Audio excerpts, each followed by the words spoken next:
छौँ। हामी कुनै विवाद होइन, माथि कसैलाई सोध्नुपर्छ भने तपाईँहरू सोध्नुहोस्, हामी वेट गर्छौँ। यहाँ जुन सुकुम्बासीहरूलाई यहाँ व्यवस्था गरिएको छ उहाँहरूसँग हामी कुरा गर्न चाहिरहेका छौँ र उहाँहरूले नगर प्रहरी हुनुहुन्छ। नगर प्रहरी यो तपाईँहरू कहाँको नगर प्रहरी हो? काठमाडौँ महानगरको। के नाम हो तपाईँको? हजुर, मेरो नाम राजु खत्री हो। राजु खत्री? हजुर हजुर।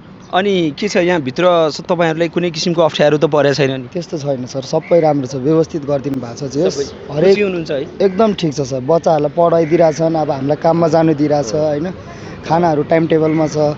मेडिकलहरू भयो भने तपाईँको बेलुका बेलुका अब एम्बुलेन्सहरूको पनि व्यवस्था गरिदिनु भएको छ। धेरै सुविधा एकदम ठिक छ। पहिला जहाँ बस्नुहुन्थ्यो त्योभन्दा त राम्रो छ होइन? त्योभन्दा त राम्रै छ सर, धेरै राम्रो, धेरै राम्रो। धन्यवाद सरकार। यही मात्रै देखाउनु थियो। उहाँहरू खुसी हुनुहुन्छ, हामीले जे बोल्नुभयो उहाँहरूले हामीले त्यही देखायौँ। उहाँहरू खुसी हुनुहुन्छ, उहाँहरूको समयमै उपचार भइरहेको छ, बच्चाहरूलाई स्कुल पठाइदिइरहेको छ उहाँहरूको भनाइ है, त्यही हामीलाई देखाउनु थियो। अब यहाँ हिजोदेखि ड्रेसहरू सिलाउनेदेखि लिएर स्कुल पनि हिजोदेखि हालिदिनु भएको छ। जस हाम्रो बच्चाहरू खुसी छन्, उनीहरू गइरहेछ, आफ्नो मर्जीले गइरहेछ। लगेर ल्याउने मान्छेहरू पनि नगरपालिका मान्छेहरू जानुहुन्छ होइन, सुविधासहित ल्याइदिनु भएको छ। अब तपाईँको हस्पिटलदेखि लिएर मेडिकलदेखि लिएर 24 घन्टा मेडिकल ट्रिटमेन्ट पनि भइरहेछ होइन। सबैजना एकै नासबाट एउटै ठाउँ। यहाँ तपाईँको लगभग अहिले हामी बसेको ठाउँमा त तपाईँको 47 परिवार छन्। अब त्यसको उतापट्टि पनि अहिले थपिरहनु भएको छ बिस्तारै बिस्तारै।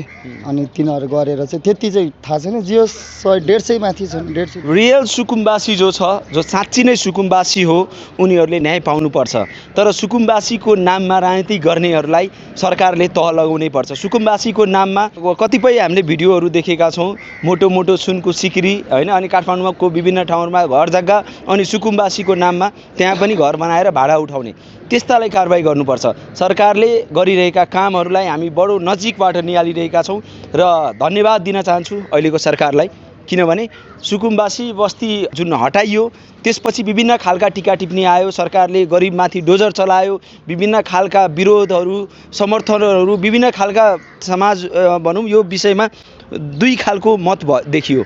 यद्यपि सुकुम्बासी जुन रियली सुकुम्बासी हो उहाँहरू खुसी हुनुहुन्छ भने योभन्दा ठुलो कुरा केही पनि होइन है। उहाँहरूलाई व्यवस्थित गरिदिनु भएको छ, यसका लागि सरकारलाई धन्यवाद।